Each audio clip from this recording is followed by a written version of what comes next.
एक बार हैरान, परेशान और रोता हुआ व्यक्ति भगवान गौतम बुद्ध के पास आता है और कहता है, प्रभु मेरे अंदर बहुत सारी बुरी आदतें हैं। तभी भगवान गौतम बुद्ध पूछते हैं, कौन कौन सी बुरी आदत? वह व्यक्ति बोलता है कि मैं जुआ खेलता हूँ, शराब पीता हूँ और बहुत सारी ऐसी बुरी आदतें हैं जिसे मुझे बताने में भी शर्म आती है। भगवान गौतम बुद्ध बोलते हैं कि तुम आज से ही छोड़ दो इन बुरी आदतों को। वह व्यक्ति बोलता है कि एकदम से कैसे छोड़ दूं भगवान, धीरे धीरे ही तो छूटेगा ना। तभी भगवान गौतम बुद्ध उस व्यक्ति से बोलते हैं कि तुम मेरी एक बात ध्यान रखना, मैं तुम्हें एक कहानी सुनाता हूँ, इसे गौर से सुनो। एक बार एक अमीर युवक एक संत के पास आता है और वह युवक ढेरों सारी स्वर्ण मुद्राएं भेंट स्वरूप में उस संत को देता है। वह संत उदासी स्वर में उस युवक को बोलते हैं कि तुम अभी के अभी इन स्वर्ण मुद्राओं को गंगा नदी में जाकर फेंक दो। और उसकी हाथ पकड़ लेते हैं और उस युवक को गंगा के तट पे ले जाते हैं।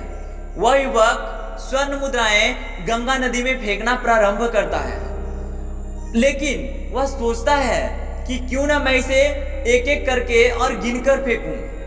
धीरे धीरे फेंकते फेंकते शाम हो जाता है और वह संत उस युवक से स्वर्ण मुद्राओं का ढेर लेकर गंगा नदी में फेंक देते हैं और उसे बोलते हैं कि जिस तरह से तुम इन सिक्कों को, इन स्वर्ण मुद्राओं को एक एक कर और गिन गिन कर फेंक रहे थे, उससे दो बातें खुलकर सामने आती हैं। एक तो तुम्हें इन स्वर्ण मुद्राओं से काफी लगाव है जो तुम्हें एक साथ फेंकने नहीं दे रहा था, और दूसरा यह कि जिस सफर को तुम सिर्फ 4 कदम में तय कर सकते थे, यहां तक आने में तुमने हजारों कदम बेकार में ही लिए।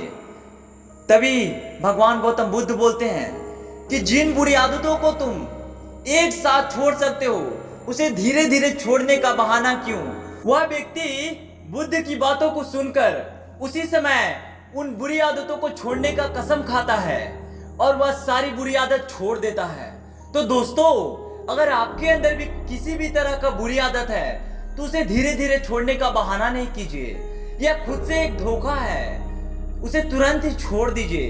तो दोस्तों, अगर कहानी अच्छा लगे तो एक लाइक कर दीजिएगा और चैनल को सब्सक्राइब जरूर कीजिएगा।